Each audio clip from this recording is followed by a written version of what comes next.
नमस्कार श्रोते हो. आपण ऐकतो आहोत नवथर क्षण भाग दुसरा. लेखिका उज्ज्वला सबनवीस, अभिवाचन उज्ज्वला सबनवीस. सावित्री आणि आनंद दोघेही बगीचात गेले. सावित्री तो काय प्रश्न विचारतो याच्याकडे अगदी लक्ष देऊन होती. काय सुंदर फुललं आहे ना चाफा. आनंद हळुवारपणे म्हणाला. हे बघा मी असल्या. सावित्री तिखटपणे काही बोलणार तेवढ्यात तिच्या लक्षात आले की हा तर प्रश्न नव्हताच. मला फार आवडतो चाफा, तो पुन्हा म्हणाला. आता सावित्रीला काय बोलावं ते कळत नव्हतं. तिने मान वर करून त्याच्याकडे बघितलं. हसतमुख वाटला तिला तो. तुम्ही काळजी घेता का या चाफ्याची? आनंद पुन्हा म्हणाला. झाशीच्या राणीची आता बोलती बंद झाली होती. हा प्रश्न विचारेल, मग आपण त्याला वेडेवाकडे उत्तरं देऊ. मुलगी काही प्रदर्शनातील वस्तू नाही वगैरे हे सगळे तिचे विचार गोठूनच गेले. घ्या.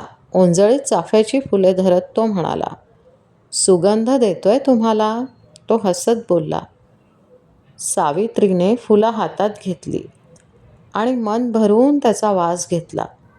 तिला चाफ्याचा सुगंध काही नवीन नव्हता, पण आजचा चाफा, त्याचा सुवास तिला खूप छान वाटत होता. मला आवडलात तुम्ही. मला आवडेल तुमच्याबरोबर जीवनाची वाट चालायला. आवडी जुळतील असं वाटतंय, आणि थोडाफार फरक तर राहणारच ना दोन व्यक्तींमध्ये. मला तुम्हाला जे आवडेल ते मी माझं आवडीचं करून घेईन. मला जे आवडेल ते तुम्ही आवडीचं करून घ्या. सोपं आहे हो सगळं, फक्त तुमची तयारी पाहिजे, तो हसत म्हणाला. सावित्री भारावून त्याच्याकडे बघतच राहिली. अरे तुम्ही तर काहीच बोलत नाही. बहुतेक मी आवडलो नाही वाटतं तुम्हाला. काही हरकत नाही. मैत्री तर होऊच शकते ना आपली. आणि असं आहे ना, आवड निवड ही प्रत्येकाची वैयक्तिक आहे. तुम्हाला मी माझी आवड तुमच्यावर लादणार नाही. पण आपण मैत्री मात्र ठेवूया बरं का. हा चाफा करेल आपल्यात दोस्ती. ठेवा हा आठवण माझी. चला, सगळे वाट बघत असतील. असं म्हणून तो शांतपणे चालायला लागला. सावित्री त्याच्याकडे डोळे भरून बघतच राहिली.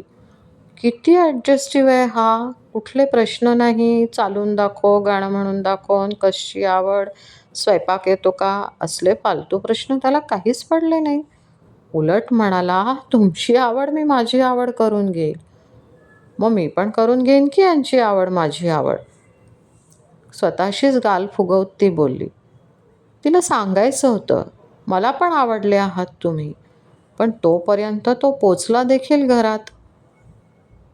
आता मात्र सावित्रीची घालमेल होत होती.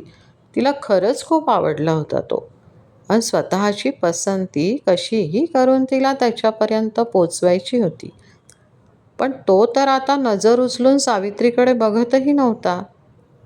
तिला तो उगीचच उदास वगैरे झालाय असं वाटत होतं. सगळे आपसात काही बोलत होते, पण सावित्रीच्या कानात काहीच शिरत नव्हतं. चला आप्पासाहेब, निघतो आम्ही आता, बोलूच नंतर, असं सावित्रीकडे बघत आनंदचे वडील म्हणाले. त्या सर्वांची पसंती त्यांच्या डोळ्यात दिसतच होती. सावित्रीला काय करावं सुचत नव्हतं. आनंदने तर त्याची पसंती दिलखुलासपणे सांगितली होती, पण हिला पण सांगायचं होतं. पण आता कसं काय करावं कळेना. मंडळी निघाली. आईने साऊला खूण केली, नमस्कार कर अशी. सावित्रीने सगळ्यांना नमस्कार केला. मुख्य माणसाकडे हळूच बघितलं, पण महाशय बघायला तयार नव्हते. आता मात्र झाशीच्या राणीचे डोके काम करायला लागले. हिम्मत तर करायलाच पाहिजे पसंती पोचवायची. सगळे बाहेर पडले. आनंद थोडा मागे होता. तिने पटकन चाफ्याची फुले उचलली आणि त्याच्यासमोर ओंजळ धरली आणि हळुवार म्हणाली, घ्या ही चाफ्याची फुलं. सुवास दरवळत राहील रस्ताभर. वाट सुगंधी होईल. तुम्ही मला सुगंध दिलात ना, माझ्याकडून पण हा सुगंध घेऊन जा. त्याच्याकडे मिश्किलपणे बघत ती म्हणाली. तो प्रसन्न हसला. त्याच्यापर्यंत तिची पसंती पोहोचली होती. त्याने हळूवार फुले हातात घेतली मन भरून त्याचा वास घेतला आणि चालायला लागला. सावित्री मुग्धपणे त्याच्याकडे बघत राहिली. काय झाशीच्या राणीसाहेब, पडली ना विकेट? आप्पा दिलखुलास हसत बोलले. मंगलाताई खुशीत हसल्या.